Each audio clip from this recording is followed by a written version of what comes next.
Job chapter 13.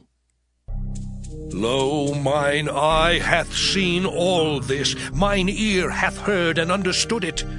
What ye know, the same do I know also. I am not inferior unto you.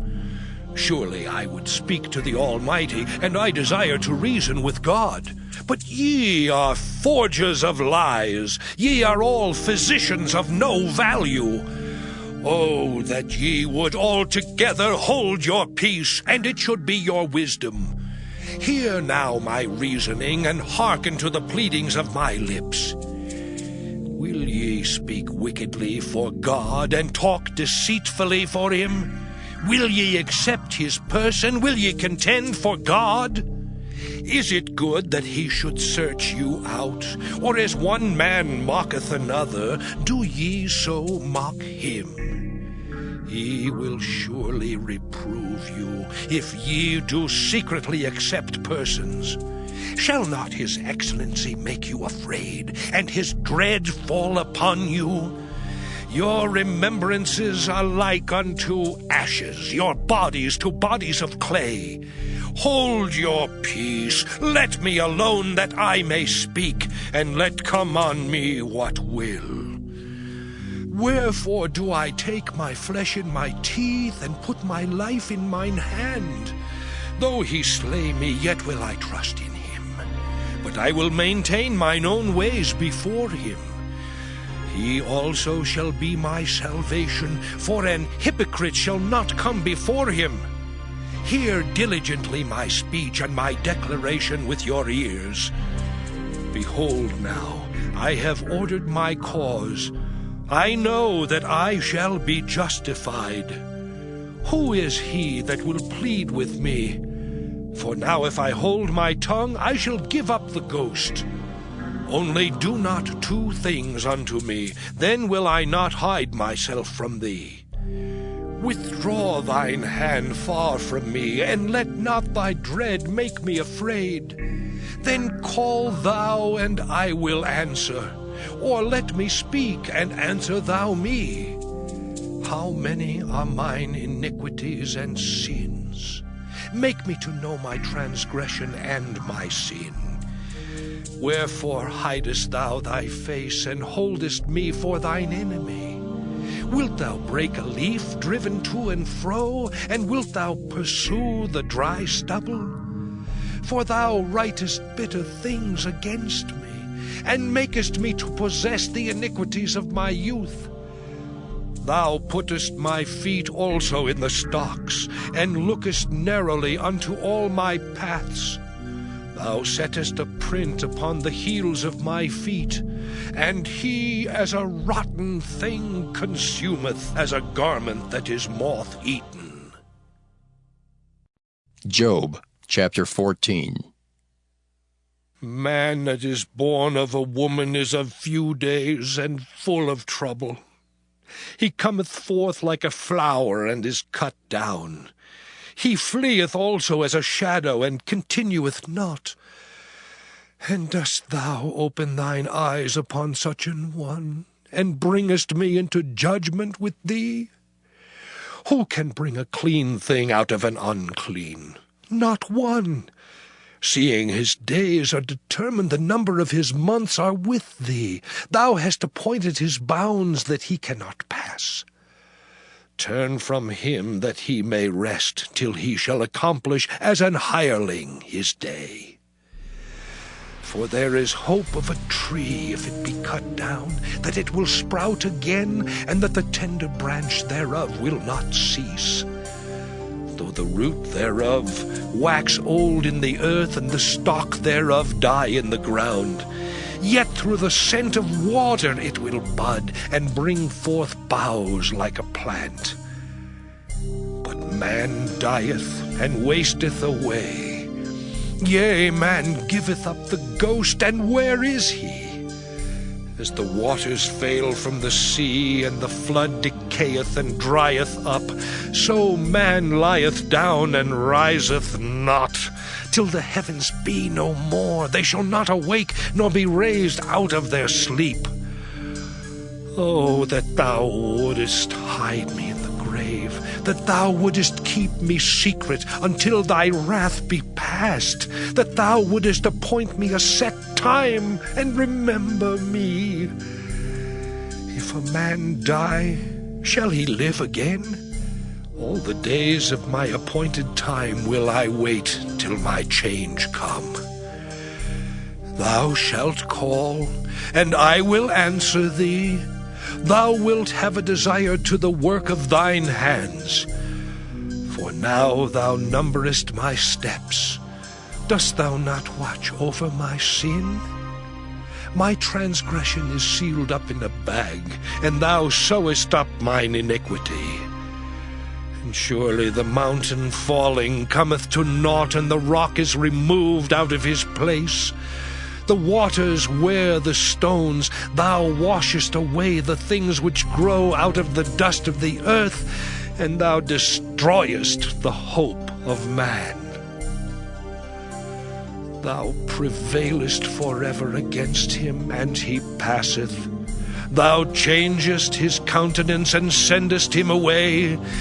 His sons come to honor, and he knoweth it not, and they are brought low, but he perceiveth it not of them. But his flesh upon him shall have pain, and his soul within him shall mourn.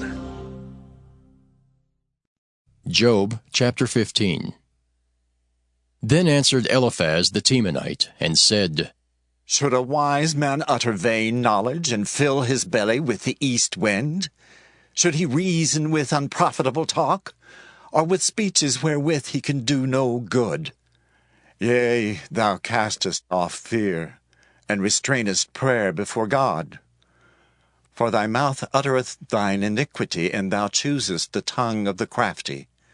Thine own mouth condemneth thee, and not I. Yea, thine own lips testify against thee. Art thou the first man that was born, or wast thou made before the hills? Hast thou heard the secret of God, and dost thou restrain wisdom to thyself? What knowest thou that we know not? What understandest thou which is not in us? With us are both the gray-headed and very aged men, much elder than thy father. Are the consolations of God small with thee? Is there any secret thing with thee? Why doth thine heart carry thee away? And what do thy eyes wink at, that thou turnest thy spirit against God, and lettest such words go out of thy mouth? What is man, that he should be clean, and he which is born of a woman, that he should be righteous? Behold, he putteth no trust in his saints, yea, the heavens are not clean in his sight. How much more abominable and filthy is man, which drinketh iniquity like water. I will show thee, hear me, and that which I have seen I will declare, which wise men have told from their fathers, and have not hid it, unto whom alone the earth was given, and no stranger passed among them. The wicked man travaileth with pain all his days, and the number of years is hidden to the oppressor. A dreadful sound is in his ears. In prosperity the destroyer shall come upon him. He believeth not that he shall return out of darkness, and he is waited for of the sword. He wandereth abroad for bread, saying, Where is it? He knoweth that the day of darkness is ready at his hand. Trouble and anguish shall make him afraid. They shall prevail against him, as a king ready to the battle. For he stretcheth out his hand against God, and strengtheneth himself against the Almighty.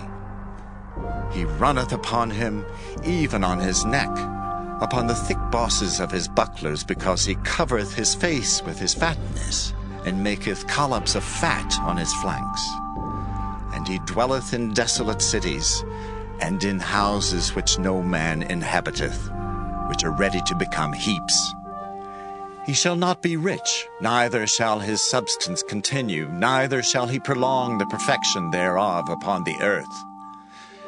He shall not depart out of darkness. The flame shall dry up his branches, and by the breath of his mouth shall he go away. Let not him that is deceived trust in vanity, for vanity shall be his recompense. It shall be accomplished before his time, and his branch shall not be green. He shall shake off his unripe grape as the vine, and shall cast off his flower as the olive. For the congregation of hypocrites shall be desolate, and fire shall consume the tabernacles of bribery. They conceive mischief, and bring forth vanity, and their belly prepareth deceit. Psalm 64. To the chief musician, a psalm of David. Hear my voice, O God, in my prayer. Preserve my life from fear of the enemy. Hide me from the secret counsel of the wicked, from the insurrection of the workers of iniquity, who whet their tongue like a sword, and bend their bows to shoot their arrows, even bitter words, that they may shoot in secret at the perfect. Suddenly do they shoot at him, and fear not. They encourage themselves in an evil matter. They commune of laying snares privily. They say, who shall see them? They search out iniquities. They accomplish a diligent search. Both the inward thought of every one of them and the heart is deep. But God shall shoot at them with an arrow. Suddenly shall they be wounded. So they shall make their own tongue to fall upon themselves. All that see them shall flee away, and all men shall fear, and shall declare the work of God, for they shall wisely consider of his doing. The righteous shall be glad in the Lord, and shall trust in him, and all the upright in heart shall glory. Proverbs chapter 17. Better is a dry morsel, and quietness therewith, than an house full of sacrifices with strife. A wise servant shall have rule over a son that causeth shame, and shall have part of the inheritance among the brethren. The fining pot is for silver, and the furnace for gold, but the Lord trieth the hearts. A wicked doer giveth heed to false lips, and a liar giveth ear to a naughty tongue.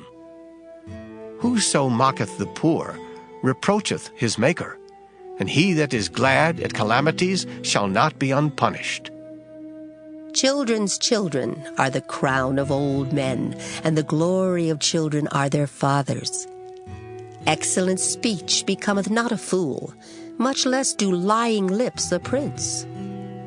A gift is as a precious stone in the eyes of him that hath it. Whithersoever it turneth, it prospereth. He that covereth a transgression seeketh love. But he that repeateth a matter separateth very friends. A reproof entereth more into a wise man than 100 stripes into a fool. An evil man seeketh only rebellion. Therefore a cruel messenger shall be sent against him. Let a bear robbed of her whelps meet a man, rather than a fool in his folly. Whoso rewardeth evil for good, evil shall not depart from his house. The beginning of strife is as when one letteth out water. Therefore leave off contention before it be meddled with. He that justifieth the wicked, and he that condemneth the just, even they both are abomination to the Lord. Wherefore is there a price in the hand of a fool to get wisdom, seeing he hath no heart to it? A friend loveth at all times, and a brother is born for adversity. A man void of understanding striketh hands, and becometh surety in the presence of his friend. He loveth transgression that loveth strife, and he that exalteth his gate seeketh destruction. He that hath a froward heart findeth no good, and he that hath a perverse tongue falleth into mischief. He that begetteth a fool doeth it to his sorrow, and the father of a fool hath no joy.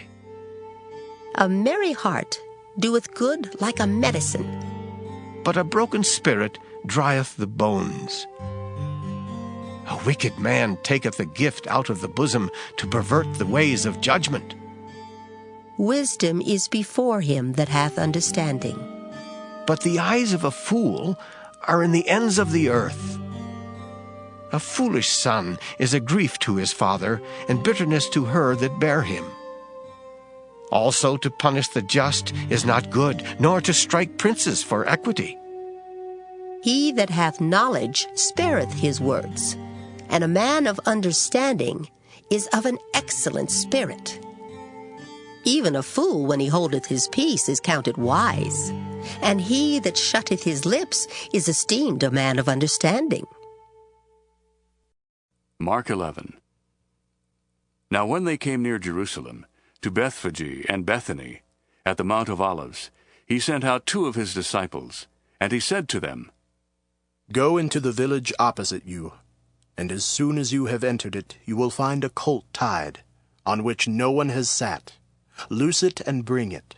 And if anyone says to you, Why are you doing this? Say, The Lord has need of it, and immediately he will send it here.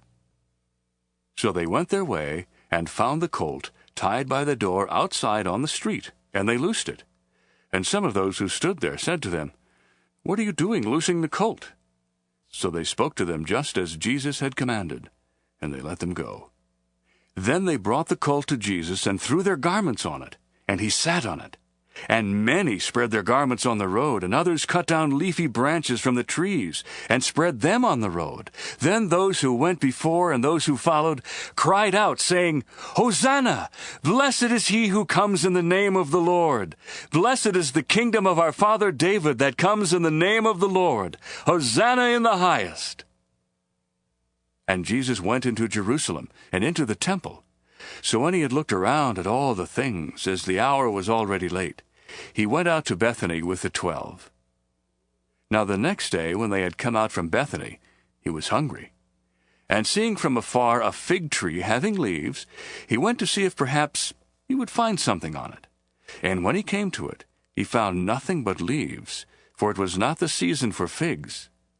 In response, Jesus said to it, Let no one eat fruit from you ever again. And his disciples heard it.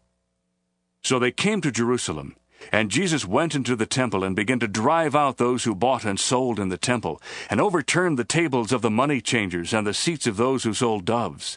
And he would not allow anyone to carry wares through the temple. Then he taught, saying to them, Is it not written, My house shall be called a house of prayer for all nations? But you have made it a den of thieves. And the scribes and chief priests heard it, and sought how they might destroy him, for they feared him, because all the people were astonished at his teaching. And when evening had come, he went out of the city. Now in the morning, as they passed by, they saw the fig tree dried up from the roots. And Peter, remembering, said to him, Rabbi, look! The fig tree which you cursed has withered away. So Jesus answered and said to them, Have faith in God. For assuredly I say to you, whoever says to this mountain, Be removed and be cast into the sea, and does not doubt in his heart, but believes that those things he says will come to pass, he will have whatever he says. Therefore I say to you, whatever things you ask when you pray, believe that you receive them, and you will have them. And whenever you stand praying, if you have anything against anyone, forgive him, that your Father in heaven may also forgive you your trespasses. But if you do not forgive, neither will your Father in heaven forgive your trespasses. Then they came again to Jerusalem, and as he was walking in the temple, the chief priests, the scribes, and the elders came to him.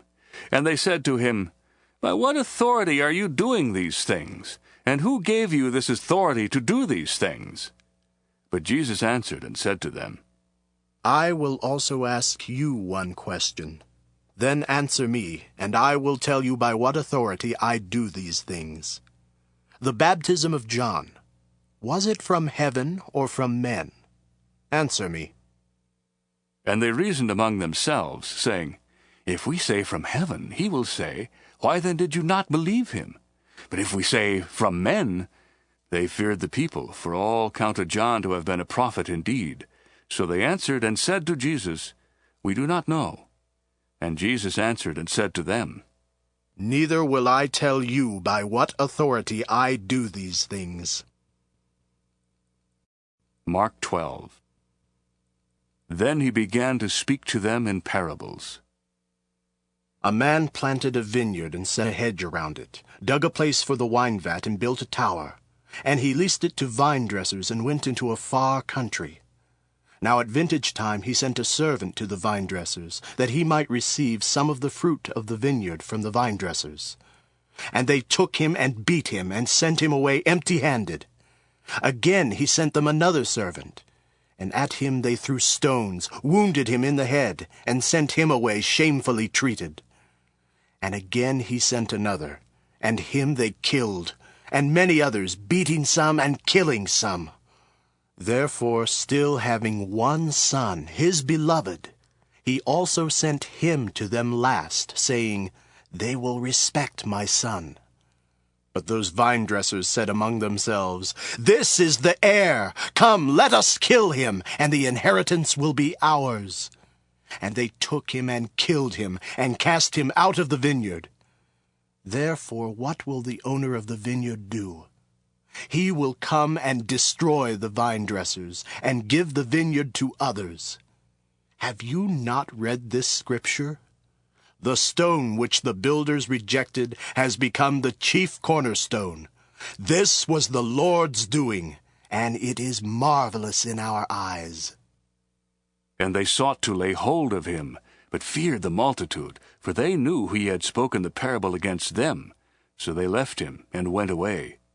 Then they sent to him some of the Pharisees and the Herodians, to catch him in his words.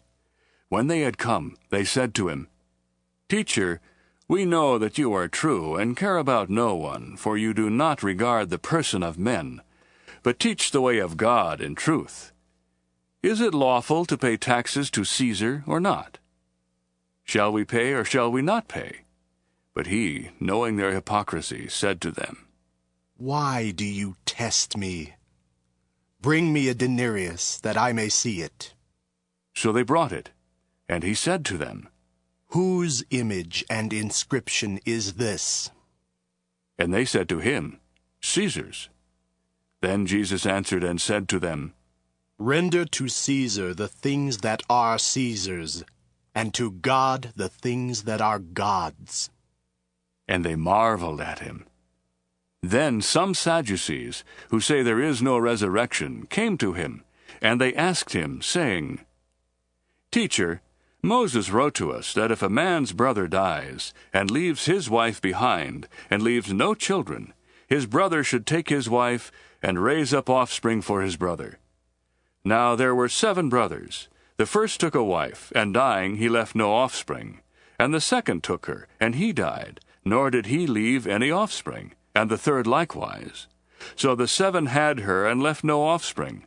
Last of all, the woman died also. Therefore, in the resurrection, when they rise, whose wife will she be? For all 7 had her as wife.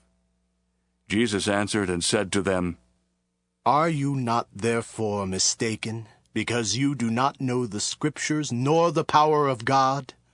For when they rise from the dead, they neither marry nor are given in marriage, but are like angels in heaven. But concerning the dead, that they rise, have you not read in the book of Moses, in the burning bush passage, how God spoke to him, saying, I am the God of Abraham, the God of Isaac, and the God of Jacob. He is not the God of the dead, but the God of the living. You are therefore greatly mistaken. Then one of the scribes came, and having heard them reasoning together, perceiving that he had answered them well, asked him, which is the first commandment of all?" Jesus answered him, "The first of all the commandments is, 'Hear, O Israel, the Lord our God, the Lord is one. And you shall love the Lord your God with all your heart, with all your soul, with all your mind, and with all your strength. This is the first commandment. And the second, like it, is this: You shall love your neighbor as yourself. There is no other commandment greater than these.'" So the scribes said to him, "Well said, teacher. You have spoken the truth, for there is one God, and there is no other but He. And to love Him with all the heart, with all the understanding, with all the soul, and with all the strength, and to love one's neighbor as oneself, is more than all the whole burnt offerings and sacrifices." So when Jesus saw that he had answered wisely, he said to him, "You are not far from the kingdom of God." And after that no one dared question him. Then Jesus answered and said, while he taught in the temple, "How is it that the scribes say that the Christ is the son of David? For David himself said by the Holy Spirit, 'The Lord said to my Lord, Sit at my right hand till I make your enemies your footstool.' Therefore David himself calls him Lord.